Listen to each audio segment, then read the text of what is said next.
Tell me like your fucked up cheater story. Probably gonna be in a lot of parts, but he's in prison for 25 years, so it's worth it, I promise. We're just gonna call him Marvin for now.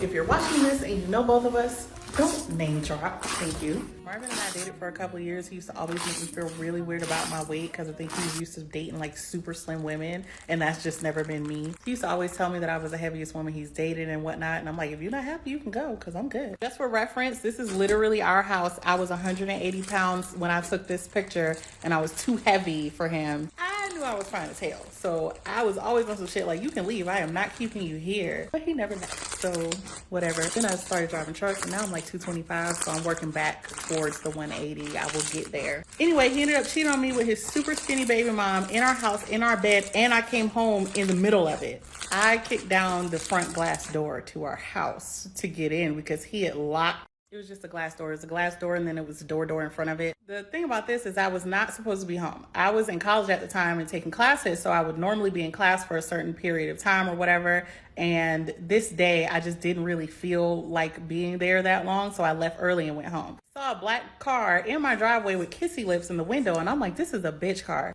So I tried to open my garage door with my little button. It didn't work. Went up to the garage door, couldn't lift it. Went up to the front door and the glass door is locked. Now, we don't have a key to this front door. We're renting this house. They didn't give us one, so we never locked the glass door because it can only be unlocked or locked from the inside. So when I go up to it and find out that it's locked, I'm like, cool, and I kick it down. Of course, this makes a lot of noise, right? And there's stairs. When you go into the house, the stairs are really close to the door. So while I'm trying to put my key into the two locks, because both of them are locked today, I hear somebody running down the stairs. This man puts all his weight against the front door to keep me from coming in. And he keeps twisting the lock that I'm unlocking. So it's kind of making me fucking crazy. He's putting all his weight on the door to keep me from coming in. And while we fussing and fumbling at the door and shit, he's yelling at me like, what are you doing here? I'm like, I fucking live here. I pay bills here. What are you doing here? Who's in my house? Who's in my house? He's like, nah, you tripping and all this extra shit. He's still not letting me into the house. We have these two rails on both sides of the door. These two like wooden whatevers for the steps. So since he didn't want to let me in the door, the first thought in my head was, bet this bitch is coming off the hinges today. So I put my hands on the rails to support my weight and start kicking the door. I have every intention on kicking this shit in. Before I get to do that though, he unlocks the door. So I walk up in the house. Why is a bitch sitting on my fucking sofa?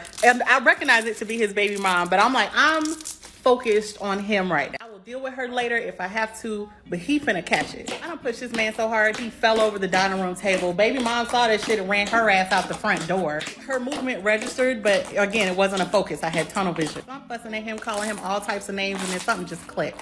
And I went really quiet. And when I go quiet, and when I get quiet like that, I've checked out. I'm done. Like everything is done. So I go upstairs. I'm going upstairs to put my stuff away because I'm like, I'm gonna find somewhere else to live. I'm thinking all this stuff in my head. He's following behind me with all these apologies and no, it's not like that, blah, blah, blah. He's trying to tell me nothing happened. They was just talking, stupid shit. I'm not fucking done. So I go to put my jacket up, and why is all of my stuff not in the closet? Like none of my shit is in the closet, just his. So I'm like, where the fuck is my shit? Like I'm yelling because I'm like, you just talking, but you moved all my shit. Like that doesn't make any sense. So he goes into the third bedroom, which is where he moved all of my things, and starts putting stuff back in the closet. Again, I'm silent on the bed, just sitting, watching him do just dumbass, just moving my shit back into the closet. So he tells me this dumbass story about his baby mom came over to have a conversation about their son living with us, but only if I wasn't living there. So he said he had to make it look like I didn't live there.